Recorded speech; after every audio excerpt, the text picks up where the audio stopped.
क्या आप लोगों को पता है इस बार 16 लाख बच्चे जेईई मेंस देने वाले हैं और हर साल इन 16 लाख में से 1 लाख बच्चे या तो सेंटर पे पहुंच ही नहीं पाते हैं या फिर सेंटर पे पहुंचते भी हैं तो उन्हें एग्ज़ाम देने नहीं दिया जाता है। उसके पीछे का रीज़न है वो गलत डॉक्यूमेंट्स के साथ पहुंच जाते हैं। तो ये गलती आपके साथ ना हो जाए इसलिए ये मैंने वीडियो आपके लिए बना दी है। इसमें सारी डॉक्यूमेंट्स A to Z क्या क्या NTA के सेंटर पे आपको ले जाने की ज़रूरत पड़ेगी इसमें कवर्ड है। इसके अलावा कोई और डॉक्यूमेंट मत लेके जाना, और अगर इसके अलावा तुम लेके जा रहे हो तो तुम्हारे रिस्क पे जा रहे हो, कुछ भी गड़बड़ हुआ तुम्हारे सर पे बात आएगी। तो चलो टाइम वेस्ट नहीं करते, सीधे बात करते हैं, अपने टॉपिक पे आते हैं। सबसे पहले डॉक्यूमेंट्स गड़बड़ क्यों नहीं ले जानी, क्योंकि देखो भाई कुछ गड़बड़ हो गई 2 साल की तुम्हारी सारी मेहनत चौपट हो जाएगी, वो तुम्हें रीटेस्ट नहीं देने देंगे। एक चीज़ याद रख लेना, NTA की बिल्कुल जीरो टॉलरेंस रहती है टाइमिंग की, ठीक है। अगर तुम वहाँ पे 2 मिनट लेट हो, 5 मिनट लेट हो, वो तुम्हें भाई साहब सुनेंगे ही नहीं, तुम रोते रह जाओगे गेट के बाहर, गेट नहीं खुलने वाला। तो ये बहुत इंपॉर्टेंट है, बहुत सारे बच्चों का इसी वजह से दिक्कत होती है हर साल। दूसरी बात यह है कि अगर तुम कहीं ट्रैफिक जाम में फंस जाते, कुछ हो जाता है, तो NTA तुम्हारी नहीं सुनेगा, कोई तुम्हें रीटेस्ट नहीं मिलेगा, तुम्हें ड्रॉप ही लेना पड़ेगा या फिर अपने अटेम्प्ट में तुम्हें फिर से अटेम्प्ट करना पड़ेगा। तो ये याद रख लेना कि कोई रीटेस्ट नहीं होता, ये सब गलती है। बाकी तुम्हारा जो डेटा है वो एक बार आपने जो भरा था फॉर्म में वो चेंज नहीं होगा। तुम्हें लग रहा है सेंटर पे कि डेटा बदल जाता है, नहीं, कुछ ऐसा नहीं होने वाला। तो ये चीज़ें क्लियर कर लेना। बाकी एक चीज़ मैं बता दूं, अगर आपका सेंटर बहुत दूर पड़ा है, जैसे 200 किलोमीटर या 2000 किलोमीटर भी पड़ जाता है किसी का, तो तुम्हें कोई मतलब ट्रैवल पॉलिसी की अगेंस्ट वो तुम्हें कंपनसेशन नहीं प्रोवाइड करेंगे। ये तुम अपने दिमाग में क्लियर कर लो, वो बात अलग है, अब क्यों होता है भगवान जाने। बाकी एक तो मैं बता दूं टाइमिंग क्या रहने वाली है। तो शिफ्ट 1 की टाइमिंग 9 AM से 12 PM रहेगी। वही शिफ्ट 2 का टाइमिंग ऑब्वियसली कंफर्म्ड है 3 PM से 6 PM, ठीक है। ये पेपर 1 BE BTech वाला है। वही जो BArc वाला है उसकी शिफ्ट 1 9:30 से 12:30 के अराउंड होगी। शिफ्ट 2 की रहने वाली है 3 से 6:30 के अराउंड, क्योंकि वो थोड़ा 3.5 घंटे का पेपर है। तो तुम जो अपना टारगेट अराइवल रखो,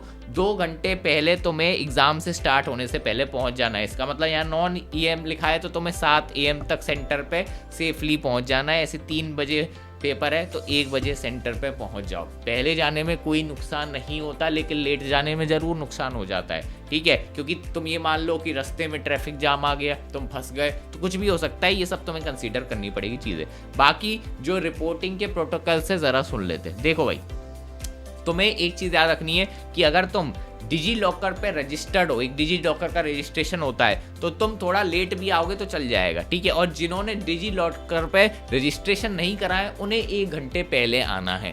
डिजी लॉकर का रजिस्ट्रेशन तुम कर सकते हो ऑनलाइन जाके, उनका लिंक है, NTA का दे रखा है, उधर आपको करना है। ये मैंडेटरी प्रोसेस है, तुम नहीं कर पाए हो तो सेंटर पे करवाएंगे, इसके लिए तुम्हें 1 घंटे पहले बुलाया जा रहा है। ये इंपॉर्टेंट है, बायोमेट्रिक वेरिफिकेशन होता है तुम्हारा, इसलिए ये चीज़ याद रख लेना, ठीक है। तो क्या याद रखना, ये चीज़ मैं हाईलाइट कर दे रहा हूँ। Must report 1 hour before early, अगर तुमने डिजी लॉकर का बायोमेट्रिक रजिस्ट्रेशन नहीं करा है, ठीक है। ये एक्सेप्शन है जिन्होंने डिजी लॉकर पे नहीं करा है उनके लिए। जिन्होंने कर दिया है वो थोड़ा लेट 1 घंटे पहले भी जाएंगे तो कोई दिक्कत नहीं है, ये इंपॉर्टेंट है। तो इसका मतलब अगर डिजी लॉकर वाला केस है तो तुम्हें क्या 8 AM से पहले पहुंच जाना है, याद रख लेना, ठीक है। और भाई इवनिंग वालों का मतलब जो दोपहर वाली शिफ्ट है वो 1 PM, इतना याद रख लेना। अब कौन सी मैंडेटरी डॉक्यूमेंट्स है वो याद रख लो, ठीक है। देखो तुम्हें भाई पहले तो पासपोर्ट साइज फ़ोटो चाहिए जो तुमने अपलोड करी थी, और उसकी फ़ोटो कॉपीज रख लेना। फ़ोटो कॉपी मतलब इमेज मल्टीपल, 4-5 लेके चले जाओ, क्या दिक्कत है, तुमने खिंचवाई तो होंगी ना, 4-5 रख लेना, ठीक है। ये तुम्हारा अटेंडेंस शीट में यूज़ होती हैं, इसलिए इट्स इंपॉर्टेंट। जो तुमने अपलोड करी है उससे मैच करना चाहिए, याद रख लेना, ठीक है। और जो तुम्हारा एडमिट कार्ड है उसकी तुम्हें A4 साइज क्लियरली मैं बोल रहा हूँ, उसकी एक प्रिंटेड कॉपी तुम्हें लेके जानी है। और वो तुम NTA से ऑब्वियसली तुमने डाउनलोड कर लिया था। जिनका नहीं खुला था लिंक, खुल जाएगा, टेंशन मत लो, ठीक है। और अगर नहीं खुल रहा है तो NTA को तुम मेल कर सकते हो, जिनका एडमिट कार्ड अभी डाउनलोड नहीं हो पाया, कुछ बच्चों को प्रॉब्लम आई थी। बाकी एक सेल्फ डिक्लेरेशन का सर्टिफिकेट भी होता है, NTA ने उसका भी लिंक दे रखा है, उसको तुम्हें साइन करके ले जाना होता है, ठीक है। और सेंटर से पहले साइन करना है, उसमें तुम्हें सेल्फ डिक्लेरेशन फॉर्म का ऑप्शन मिलेगा साइन का, बस उस पर तुम्हें साइन मारना है, नथिंग है, ज़्यादा कॉम्प्लेक्स चीज़ नहीं है, ठीक है। और जो बच्चे PWD वाले हैं उन्हें अपना PWD सर्टिफिकेट लेके जाना है अगर तुम रिलैक्सेशन के लिए अप्लाई कर रहे हो, याद रखना, ठीक है। इसमें SC ST OBC और PWD कैंडिडेट हैं वो, तो उनके लिए भी ये चीज़ अप्लाई होती है। एक चीज़ याद रख लेना, जो जेई का एडमिट कार्ड होगा ना तुम्हारा, मेक श्योर कि उसे कलर में प्रिंट करा लो, क्योंकि कई बार ब्लैक एंड व्हाइट में वो उंगली करने लगते हैं। आई वुड सजेस्ट उसे कलर में प्रिंट करा लो, to be on a safer side. थोड़ा सा पैसे ही खर्च होगा, लेकिन कलर में करा लेना। बाकी सेल्फ डिक्लेरेशन ज़रूर से साइन कर देना, वहाँ पे फिर हवड़ तवड़ होती है, दिक्कत हो जाती है, ठीक है। सिग्नेचर अपना ही रखना, कोई चेंज मत करना। मैं तो कहूँगा आधार वाला कर देना, नहीं तो जो तुमने अपलोड करा था वो वाला भी चल जाएगा। अब तुम्हें एक डॉक्यूमेंट चाहिए होगी वेरिफिकेशन के लिए। अप्रूव्ड आईडी कौन सी है ये सुन लो।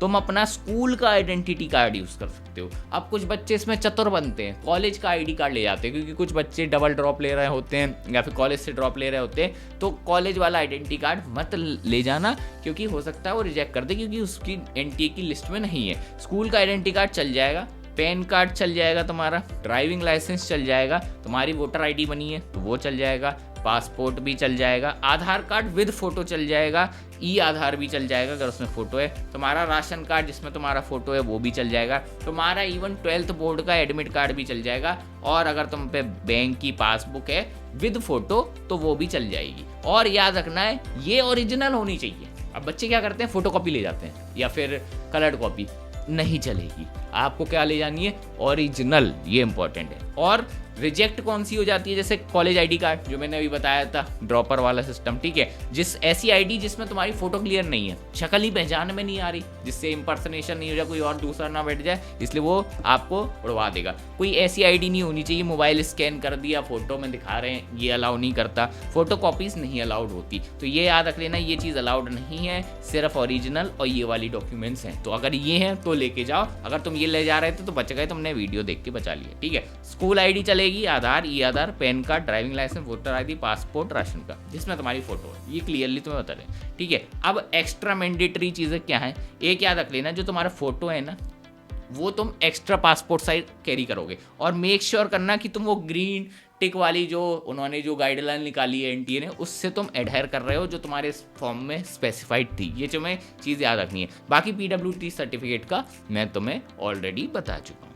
अब क्या क्या चीज़ें स्टेशनरी में तुम ले जा सकते हो, ये ज़रा सुन लेते हैं, इंपॉर्टेंट।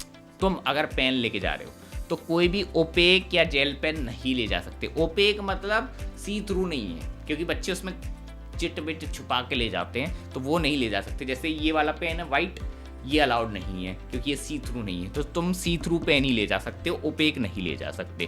ट्रांसपेरेंट, वो भी बॉल पॉइंट, वो अपना आता है ना 5 रुपए 2 रुपए वाला, बिल्कुल ट्रांसपेरेंट, बस वो स्मूथ चलता है, वो वाला अलाउड है, याद रख लेना, ठीक है। तो अगर तुम्हें रिफिल दिख रही है पेन की, ऐसे याद रखो, रिफिल दिख रही है तो अलाउड है, रिफिल नहीं दिख रही तो अलाउड नहीं है, ठीक है। तो याद रख लेना, इस हिसाब से तुम्हें चलना है। तो ट्रांसपेरेंट पेन तुम्हें लेके जाना है। अब पानी की बोतल ले जा सकते हैं, डरने वाली बात नहीं है। बहुत सारे जो सेंटर है उस पर रिजेक्ट कर देते, बोतल अलाउड नहीं है। अलाउ होता है, तुम एनटीए का फॉर्म दिखा सकते हो जो गाइडलाइन दे रखी है, तुम्हें कोई दिक्कत नहीं आएगी। बस make sure it is transparent. अगर तुम जैसे बिस्लरी की बोतल ले जा रहे हो तो उसमें से वो रैपर हटा दो तो अलाउड रहता है, कोई दिक्कत नहीं। ट्रांसपेरेंट होनी चाहिए बोतल, ठीक है, याद रखना, ट्रांसपेरेंट, ठीक है। कोई भी लेवल स्टिकर्स नहीं होने चाहिए, वरना आपके गेट पे आपको हटा देगा। अब अगर तुम बाय अनलकी हो, ठीक है, तुम्हें डायबिटीज़ हो रखी है, तो तुम शुगर टेबलेट्स ले जा सकते हो अपने साथ, फ्रूट जैसे कि बनाना, एप्पल, ऑरेंज भी ले सकते हो विद ट्रांसपेरेंट वाटर बॉटल, ठीक है। और अगर तुम्हें मैं बताऊं, अगर कोई डायबिटीज इंडिविजुअल है, तुम्हें अगर तबीयत खराब लग रही है तो बता देना, शर्माना मत। पेपर ऐसे नहीं कि मैं तबीयत खराब हो रही है मैं पेपर दे रहा हूँ, ऐसे नहीं करना चाहिए, ठीक है। अपनी हेल्थ को ज़्यादा प्रायोरिटी देनी चाहिए। और बाकी क्या चीज़ अलाउड नहीं है ये सुन लो, गलती से भी ये दिख गया पेपर से बाहर निकाल देंगे, क्या पता भाई तुम्हें चीटिंग कर तुम के चिपका के तुम्हारा रिजल्ट कैंसिल कर दें। इलेक्ट्रॉनिक्स आइटम कुछ भी नहीं होनी चाहिए, फ़ोन ऑब्वियस है, स्मार्ट वॉच, ईयरपॉड्स कुछ भी नहीं अलाउड है, ठीक है। कैलकुलेटर, कैल्सी वगैरह कुछ नहीं आएगा, ठीक है। कुछ भी डिजिटल नहीं होना चाहिए तुम्हारे पास। ईटेबल्स तुम्हारे अलाउड नहीं है until unless you are a diabetic. तो तुम चिप्स चॉकलेट्स वगैरह नहीं ले जा सकते। तुम एक काम करना, जो भी तुम्हें भूख लगने वाला सामान है पहले ही खा के चले जाना, ठीक है। सेंटर पे पहले पहुंच जाना, वहाँ पे खा खू के निकल लेना, ठीक है। अंदर नहीं ले जाने दिया जाएगा। बाकी पेपर तुम्हें नहीं ले जाया जा सकता, ठीक है। टाइम पीसेस तुम्हें नहीं ले जा सकते, तुम घड़ी नहीं ले जा सकते हो, याद रखना। बच्चे घड़ी पहन जाते हैं, कहते हैं मैं अंदर एंट्री में घड़ी, भाई घड़ी की ज़रूरत नहीं है, तुम्हारा ऑनलाइन पेपर है, उसके अंदर क्लॉक खुद चल रही होगी, तुम्हें दिक्कत नहीं आने वाली। तो तुम्हें क्लॉक वगैरह नहीं ले जानी है, ठीक है, क्लियर जाओ, ठीक है। तो यहाँ पे मैंने फिर से चीज़ें लिख दी हैं, कि क्या क्या चीज़ें नहीं ले आए। और एक और चीज़, बहुत सारे सेंटर्स पे बच्चों को लगता है लॉकर फैसिलिटी होती है, और ऐसा नहीं होता है, ठीक है। वहाँ पे तुम्हें लॉकर स्टोरेज नहीं मिलता है, किसी किसी लकी सेंटर पे हो सकता है। तो तुम ये महंगे सामान मत ले जाओ, फोन वोन मत कैरी करके चलो, ठीक है। हो सकता है तुम रख ही नहीं पाओ कहीं, ठीक है। अब इंडिया में सेंटर ऐसे ही रहते हैं भाई, तो तुम्हें थोड़ा बहुत अपने हिसाब से चलना पड़ेगा, तो इनको बिल्कुल भी मत लेके जाना, ये अपना याद रख लो। अब आते हैं ड्रेस कोड क्या रहता है जो आपका अलाउ करेगा। पता चला ड्रेस ही गड़बड़ पहने हैं, भागते रह जाओगे सेंटर पे, पेपर छूट जाएगा। देखो भाई, अगर आप एक मेल कैंडिडेट है तो कोई भी आप हेड कवरिंग नहीं ले जा सकते। इसका मतलब टोपा टूपी कुछ नहीं, ना कैप ना मफलर ना हेड, कुछ अलाउड नहीं है। कोई भी मेटल जिपर्स वगैरह अलाउड नहीं है, तुम्हारे पे बॉडी में मेटल होना ही नहीं चाहिए, कह रहे हैं। कोई भी मेटेलिक जिपर नहीं होनी चाहिए, लार्ज बटन नहीं होने चाहिए, हुक। तो भाई रणवीर सिंह वगैरह बनने की हरकतें मत करना, ठीक है। अपने आप को सिंपल रखो। बाकी फुटवेयर्स में सिर्फ सैंडल्स और स्लीपर रिकमेंडेड रहते हैं। हैवी जो सोल वाले, तो मतलब जो थिक सोल वाले जूते हैं, वो भी अलाउड नहीं करेगा, दिक्कत है। अब इस ड्रेस कोड है, मुझे पता है ठंड है, हो सकता है आप लोग ठंड बैठ जाए, बट भाई ड्रेस कोड ये है तो है, कुछ कर नहीं सकते, याद रख लेना, ठीक है। और भाई क्या बोलूँ, तुम थोड़े लाइट मतलब हल्के फुल्के कपड़े पहन के आना, मतलब ऐसा भी नहीं कि बिल्कुल तुम एकदम रणवीर सिंह बन के जा रहे हो। तो क्या क्या प्रोहिबिटेड है पहले से रिपीट कर देता हूँ। कैप्स मफलर नहीं है, भले ही सर्दी है। गॉगल्स तो ऑब्वियसली नहीं है भाई, तुम कहाँ फैशन शो में आने रहे हो। थिक सोल्ड शूज अलाउ नहीं है, शूज तुम पहन सकते हो लेकिन उसका सोल थिक नहीं होना चाहिए। बाकी कोई भी मेटेलिक एक्सेसरीज बिल्कुल अलाउड नहीं होंगी, ठीक है। I would recommend simple T shirt या फिर शर्ट पहन जाओ, नीचे ट्राउजर पहन जाना, जीन्स भी चल जाएगा, ठीक है। और सैंडल स्लीपर्स पहन लो, थोड़ी सी ठंड लगेगी तो इतना तो चलता है, 3 घंटे की बात है, क्या करें। अब बाकी अब फीमेल कैंडिडेट्स का भी डिस्कस कर लेते हैं, क्योंकि लड़कियों को दिक्कत रहती है क्या पहनना है, क्या ये बैंड बहुत रहता है उनका, ठीक है। तो देखो भाई, पहली बात तो कोई भी सिंप्लीफाइड लेयर्स रखनी है, जैसे कि तुम्हें दुपट्टा, स्कार्फ वगैरह, ये आई वुड से कि हटा दो, प्लीज मत करो, वो तुम्हारे सिक्योरिटी में हटका देंगे, ठीक है। कोई ज्वेलरी नहीं है, तुम कहाँ कोई फैशन शो में तो जा नहीं रहे हो, ठीक है। तो कोई ज्वेलरी वगैरह नहीं रखनी है। अपने हेयर सिंपल रखो, कोई भी मेटेलिक के क्लिप्स और बैंड अलाउड नहीं होगा, तो याद रखना बाल खुले रखने पड़ेंगे आपको। बाकी फुटवेयर सिमिलरली सैंडल्स और सिपर रहेगा। कोई तुम्हें हील और थिक सोल की जरूरत नहीं है। हील पहन के कौन जा रही हैं, मुझे ये जानना है पहली बात तो, बट ठीक है, ठीक है। बाकी अपना सिंपल क्लोथिंग रखिए, even for girls and for boys, ठीक है। तो मैं फिर से रिपीट कर देता हूँ, दुपट्टा स्कार्फ नहीं है, कोई भी तरह की ज्वेलरी अलाउड नहीं है, ठीक है। क्लोथ्स विद बिग बटन्स बिल्कुल भी मतलब अलाउ नहीं हुआ, मेटल वर्क भी नहीं होना चाहिए, और हैवी फुटवेयर जैसे हील वगैरह वो भी अलाउड नहीं होगा, ठीक है। क्या रिकमेंडेड है, I would say simple kurta top पहन जाओ, ठीक है। लेगिंग तुम पहन सकते हो, jeans without metal, obviously simple, ठीक है। अब एग्जाम हॉल के कुछ प्रोटोकॉल हैं, ये जरा गौर से सुन लो वरना दिक्कत हो जाएगी। देखो भाई, सीटिंग डिसिप्लिन, जो तुम्हें सीट अलॉट हुई है उस पे ही बैठना है, किसी और की पे मत बैठने लग जाना, ये हरकतें मत करो, ठीक है। इंपॉर्टेंट, दूसरे की सीट पे क्यों बैठ रहे हो, ठीक है, ये चीजें नहीं करनी है, ठीक है। क्योंकि अगर तुम किसी और की सीट पे बैठ गए तो तुम्हारा कैंसलेशन हो जाएगा। कोई भी ऐसे में से मेरे से गलती हो गई, कोई एक्सेप्ट नहीं करेगा, अब तुम्हें पेपर से बाहर निकाल दिया जाएगा, सिंपल।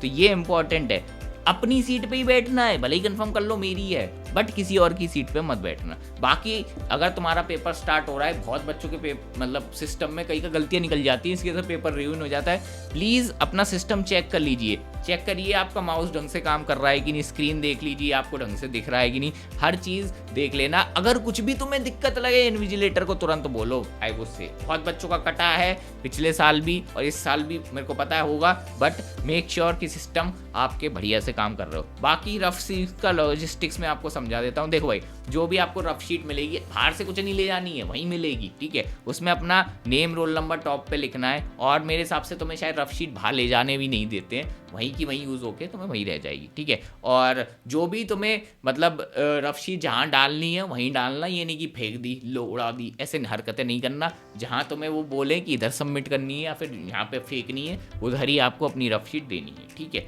और 2 चीज़ें याद रख लो, अगर इन केस तुम्हें कुछ मेडिकल इमरजेंसी होने लगे, तुम्हें यार बुखार सा लग रहा है या फिर तुम्हें चक्कर आ रहे हैं या फिर उल्टी आ रही है, तुरंत तुम्हें इन्विजिलेटर को बोल देना है, शर्माने की ज़रूरत नहीं है, तुम्हारी health is greater than any exam, ठीक है। तो हमें पहले स्वस्थ रहना पड़ेगा, ठीक है। तो डरना मत अगर कुछ भी दिक्कत आए, क्योंकि मैं जब एग्जाम दिया तो मेरी तबीयत खराब हो गई थी, इसलिए मैं बोल रहा हूँ, ठीक है। तो मेडिकल इमरजेंसी का रहता है सिस्टम, तो तुम सीधे बोल सकते हो।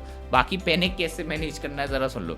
देखो भाई, तो मैं ऐसा लग रहा होगा तुमने पढ़ाई नहीं करी तो पैनिक बढ़ रहा होगा। तो देखो भाई उससे क्या होता है, तुम्हारे मार्क्स घट जाएंगे। तो थोड़ा ट्राई करो, अब जितना पढ़ाई करनी थी हो चुकी है, अब काइंड ऑफ देखो अब तुम कुछ नहीं कर सकते, अपन को बेटर है फ्यूचर पे देखो। अब पास्ट में जो गलती होगी हो जाती कहीं कर, एक्सेप्ट कर लो, उस पर अपन वर्कन करेंगे। अप्रैल अटेम्प्ट भी है, अभी बोर्ड्स भी आ रहा है, जेईई एडवांस भी है, तो टेंशन फ्री होके दोगे तो तुम्हारा बेटर स्कोर आएगा। अगर टेंशन में दोगे फिर तुम्हें रिग्रेट होगा कि काश मैं और कर सकता था, 20 मार्क्स अच्छे रहेगा, मेरा 20 मार्क्स का रहेगा। ऐसा बहुत, ये पूरी जिंदगी भर चुभेगा ये तुम्हें। इसलिए मैं बोल रहा हूँ पैनिक मत करना, क्योंकि पैनिक करोगे तो तुम्हारा दिमाग खराब होगा। बाकी जैसे ही तुम्हारा पेपर वेपर हो जाए, क्या क्या डॉक्यूमेंट संभाल के रखनी है ये याद रख लो। ये जो मैंने डॉक्यूमेंट दे रखी है, जैसे कंफर्मेशन पेज, एडमिट कार्ड की कॉपी, स्कोर कार्ड, ये संभाल के रखना, क्योंकि ये पता है जो एनटीए की साइट है उससे हट जाती है। तो ये मेक श्योर कि इनको आप रख लेना। और मेरे हिसाब से 31 जुलाई के आसपास, पिछले साल तो ऐसे ही हुआ था, उसके अराउंड ये डॉक्यूमेंट गायब हो जाएंगी। तो मेक श्योर कि आप इनकी कॉपी, हार्ड कॉपी भी रखें अपने पास, सॉफ्ट कॉपी तो होनी ही चाहिए, ठीक है। और ये काउंसलिंग में तुम्हारी कॉपीज यूज होंगी, इसलिए मैं बोल रहा हूँ जो सा काउंसलिंग में दिक्कत आ सकी है। और एक फाइनल चेकलिस्ट मैं आपको बता रहा हूँ, जैसे आपका जो भी सेंटर हो, प्लीज आप जाके एक दिन पहले विजिट कर लीजिए वो सेंटर को, मेक श्योर कि वही सेंटर है। क्योंकि बहुत बार ऐसा हुआ है कि बहुत सारी जगह पे सेंटर्स का नाम सेम होता है, मल्टीपल सेंटर एक ही नाम से होते हैं, बच्चे कंफ्यूज हो जाते हैं, जिसकी वजह से एग्जाम में लेट हो जाते हैं, फिर एंट्री नहीं मिलती। तो मेक श्योर आप अपना सेंटर पहले ही एक दिन पहले विजिट करें आए, बहुत इंपॉर्टेंट है। तो एक दिन पहले अपनी सेंटर की लोकेशन चेकआउट करें आए, जिससे अगले दिन दिक्कत ना हो। आपके पास एक A4 प्रिंटेड एडमिट कार्ड हो, सेल्फ डिक्लेरेशन आपने साइन कर रखा हो, 3 4 5 जितनी भी आपकी गैदर्ड पासपोर्ट साइज फोटो हैं वो आपके पास होनी चाहिए, और एक ट्रांसपेरेंट चलने वाला बॉल पेन, मेक श्योर कि वो वर्क कर रहा हो। और मैं कहूँगा प्री यूज्ड ले जाना, बच्चे क्या कहते हैं नया नया खोलते हैं वहाँ पे, फिर पेन ही नहीं चलता बहुत बार। तो मेक श्योर कि आप उससे कुछ सेंटेंस घर पे 1-2 दिन पहले थोड़ा सा 1 पेज लिख के गए हो तो बेटर रहता है। खत्म नहीं होगा वो 1-3 घंटे में खत्म नहीं होगा, टेंशन मत करो, ठीक है। और सुबह सुबह जब तुम्हारा एग्जाम है तो तुम्हें याद रखना है अपना ओरिजिनल ID पैक कर लेना, वाटर बॉटल का लेबल रिमूव कर देना, मेक श्योर वो ट्रांसपेरेंट हो। ड्रेस कोड को एक बार क्रॉस चेक कर लेना, जो मैंने बताया उसी से। कोई भी इलेक्ट्रॉनिक्स नहीं ले जाना, आप इसे छोड़ दीजिए, फोन वोन आप घर पे आके चला सकते हैं, कोई दिक्कत नहीं होगी। बाकी डिपार्चर अपन को एडवांस में रखना है, 2 घंटे पहले पहुंचना है। ट्रैफिक का मैनेजमेंट आपको खुद रास्ते में देखना पड़ेगा। बस यही था। ये PDF आप टेलीग्राम पे मैं डाउनलोड दे दूंगा, तुम वहां से डाउनलोड करके एक बार क्रॉस चेक कर लेना। मिलेंगे नेक्स्ट वीडियो में। All the best for your exam, मचा के आना।